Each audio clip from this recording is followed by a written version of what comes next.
Away from that, today is the International Literacy Day, a day set aside to promote and emphasize its crucial role in society. In collaboration with its member states and partners, UNESCO is marking this day with the theme Promoting Literacy for a World in Transition, Building the Foundation for Sustainable and Peaceful Societies. UNESCO continues to play a leading role in improving global literacy and promoting International Literacy Day with governments and communities. Despite progress made, literacy challenges persist, with at least 773 million adults worldwide lacking basic literacy skills today.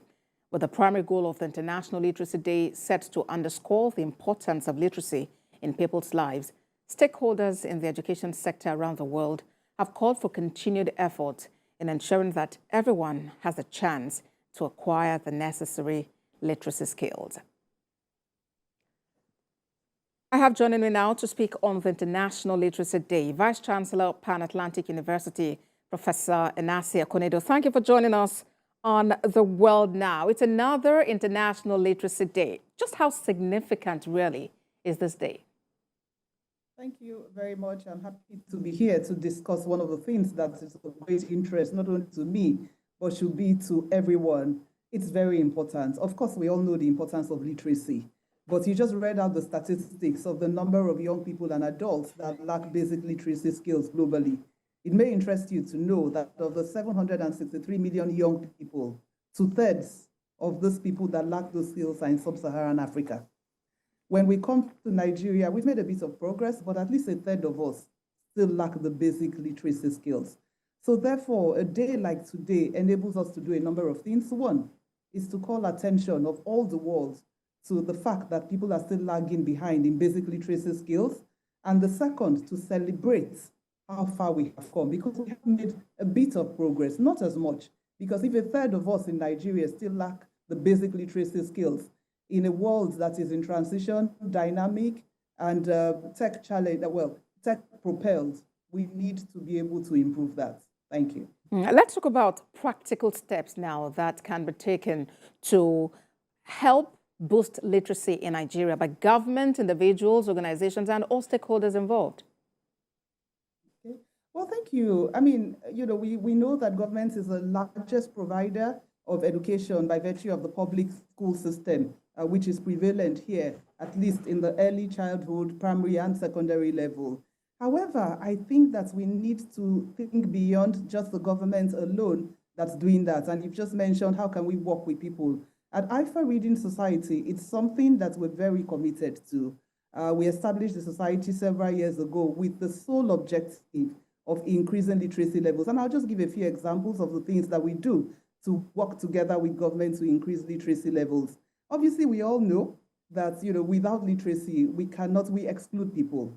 So therefore, we need to see how we can improve those skills in order to ensure that we have an inclusive society that is poised to cope with the challenges of the world. Therefore, what we do at IFA Reading Society, a number of things. One is that the important thing, you can't ask people to read if they don't have books. And of course, we know that with a large proportion of Nigerians that are below the poverty level, that can sometimes be challenging. And sometimes, because of lack of funds, we can't always provide everything. Government can't provide everything. So we do have a book drive in which annually we solicit books from people, from the more privileged, if I may, or others who have kids that have grown up and therefore they have books that are no longer useful. We sort this out and we distribute to all the public schools.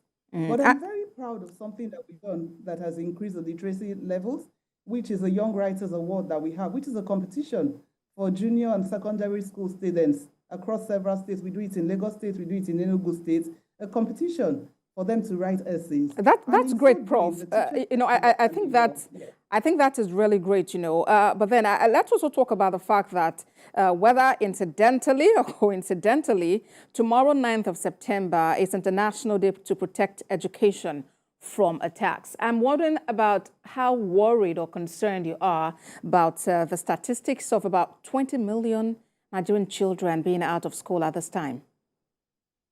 It is quite worrisome. Because really, if we want to develop a nation and have the leaders that are poised to take us into the realm of the more developed countries. We cannot do that without our youth being educated. And if we have that many children that are out of school because of, conflicts, because of, terrorism, or because of banditry, it's something that all of us should be concerned about. And therefore, one of the ways by which you can tackle it is actually to increase security. Because without improved security, you would have this out of school. And also, there are also cultural nuances that come into play. How do we begin to educate the people? I do believe that a number of challenges that we have are a consequence of ignorance and illiteracy. Because when you cannot read and write on your own, whatever is told to you by supposed elders or leaders, you believe, and you move when they say you should. So really, all of us in Nigeria should be very concerned about this and seek to see how in our own respective spheres we can do something to address the situation. So the pen is mightier than the sword. I've been speaking with Vice Chancellor of Pan Atlantic University, Professor Nasir Konedu.